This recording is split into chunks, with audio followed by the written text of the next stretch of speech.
అదే RTV app వార్తల్ని క్షణాల్లో చదివే అవకాశం ఉంటుంది. ఒక న్యూస్ పేపర్, ఒక టెలివిజన్ ఛానల్ మీ చేతుల్లో ఎప్పుడూ ఉంటాయి.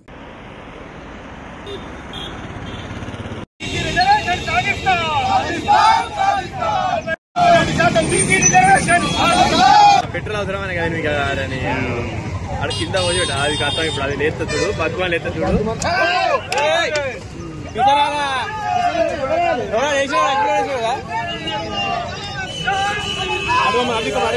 అడవండి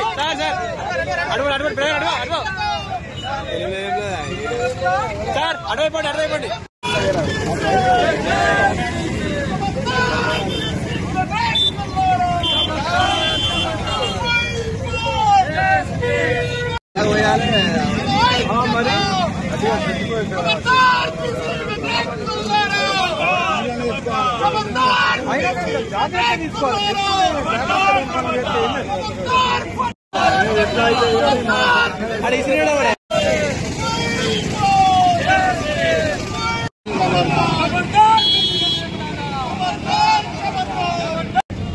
ఈ దిష్టి బొమ్మని ఇక్కడ కాల్చడంలో చాలా పెద్ద చరిత్ర ఉన్నది.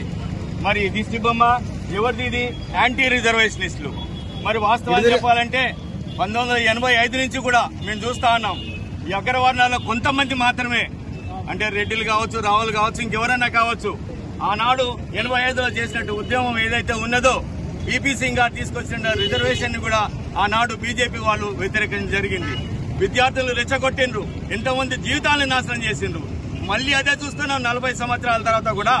ఆనాడు ఏదైతే Indira Sawhney versus union government ఇచ్చినటువంటి జడ్జిమెంట్ తోని వీళ్ళు ఎక్కడికెళ్ళు 50% రిజర్వేషన్ క్యాపింగ్ అని మొదలు పెడతా ఉన్నారు. మరి ఈ రోజున 50% క్యాపింగ్ ఎవరు చెప్పిందండి? ఇది చట్టంలో ఏమైనా ఉన్నదా? ఎక్కడ కూడా రాజ్యాంగంలో రాసి లేనిది వీళ్ళు ఎందుకు చేస్తా ఉన్నారు అంటే, అక్కడ ఇచ్చిన జడ్జిమెంట్లు ఎవరైతే ఉన్నారో ఈ జడ్జిలందరూ కూడా ఒకే వర్గానికి సంబంధించిన వాళ్ళు.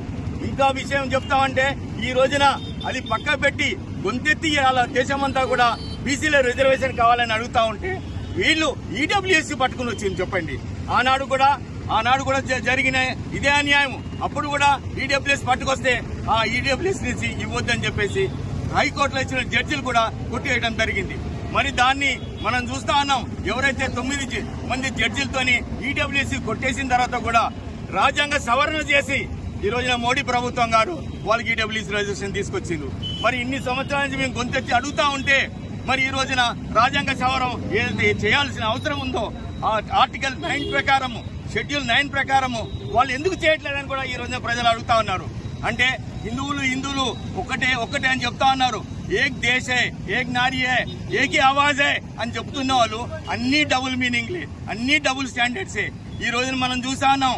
ఎవరైతే రాజ్నాథ్ సింగ్ 2018లో మేము రిజర్వేషన్స్ కి లెక్క పెడతాము, కులగణన చేస్తామని చెప్పినాడు. 2022లో మొత్తం పల్టాయించిండు. అంటే అదే వాయిస్ అదే బీజేపీ వాళ్ళు 2011లో కూడా అదే చేసిండ్రు. అంటే ప్రతి ఎలక్షన్స్ వచ్చినప్పుడల్లా మేము కులగణన చేస్తామని చెప్పటము, మళ్ళీ మోసం చేయటము. ఎంత దౌర్భాగ్యం అంటే, ఇప్పటివరకు చరిత్రలో ఒక పీఎం గాని ఒక సెంట్రల్ మినిస్టర్ ఎఫిడేవిట్ ఇవ్వడం జరిగింది, మేము కులగణన చేయలేమని. మరి దాని మీద నిలబడ్డారా? కులగణన చేయలేని రాహుల్ గాంధీ గారు ఎప్పుడైతే మొదలు పెట్టారో కులగణన చేస్తామని చెప్తే మళ్ళీ ప్లేట్ బిరాయించి మళ్ళీ మొదలుకొచ్చిండ్రు, మేము కులగణన 2026లో చేస్తామని. ఇదే కిషన్ రెడ్డి గారు ఆనాడు యాంటీ రిజర్వేషన్ 1985లో పాల్గొన్న వ్యక్తి. ఈ రోజున ఎవరైతే కోర్టులో వేసిండ్రో ఆ రెడ్డి, ఎవరైతే మధుసూదన్ రెడ్డి, ఆయన కూడా కిషన్ రెడ్డి గారి శిష్యుడే. ఆయన పక్కన ఉన్న ఫోటోలు ఎన్నో కనపడతా ఉన్నాయి. అంటే ఒక తరఫు నుంచి మీకు రిజర్వేషన్ ఇస్తాము, లెక్క పెడతామని మాట్లాడుతూనే ఇంకో తరఫు నుంచి వాళ్ళ మనుషులు పెడతా ఉన్నారు. ఇది వాళ్ళ పరిస్థితి. కాబట్టి ఎప్పటికైనా మనం గుర్తించుకోవాల్సిన అవసరం. బీసీ హిందువులారా మీరు చూడండి, ఇప్పుడైనా బీజేపీ ప్రభుత్వము బీసీలను రెచ్చగొడుతుంది, బీసీలను వాడుకుంటున్నారు, బీసీల చేత ఓట్లు వేయించుకుంటున్నారు. కానీ అవసరం వచ్చినప్పుడు ఈ రోజున మనకి ఏమి కూడా వాళ్ళు చట్టపరంగా చేయాల్సిన కూడా చేయకుండా పోతా ఉన్నారు. మనం 3 నెలలు అయిపోయింది ఇప్పటి వరకు బిల్లు పెట్టి. మరి మన ఎస్సీలో పాస్ చేసిన బిల్లు గవర్నర్ దగ్గర పోతే ఇప్పటి వరకు పెండింగ్ 3 నెలలు పెట్టిండ్రు. మరి అక్కడ పోయిన తర్వాత ఢిల్లీలో కూడా పంపించడం జరిగింది. మరి రాజ్యాంగ సవరణ చేయండి. 9th షెడ్యూల్లో ఉన్నటువంటిది ఏదైతే హక్కులున్నాయో గతంలో ఏదైతే స్టాలిన్ ప్రభుత్వం ఇచ్చిందో అదే విధంగా మాకు చేయమని చెప్తే ఈ రోజు వరకు కూడా వాళ్ళు దాని మీద స్పందన లేదు. ఈ రోజున 27 మంది బీసీలు పెట్టారని చెప్పుకుంటున్నాడు, గొప్పగా చెప్పుకున్నారు ఎవరు? బీజేపీ ప్రభుత్వం. మరి 27 మంది ఈ రోజున బీసీలకి ఏమైనా చేస్తున్నారా? వాళ్ళు ఈ వర్గానికి ఏమైనా సాయం చేస్తున్నారా? మరి వాళ్ళ మీద ఎందుకు ప్రెజర్ పెట్టట్లే? మరి ఎందుకు ఉండాల్సిన అవసరం ఉంది? ఈ మినిస్టర్ రిజైన్ చేయాలని కోరుతా ఉన్నాం మేము.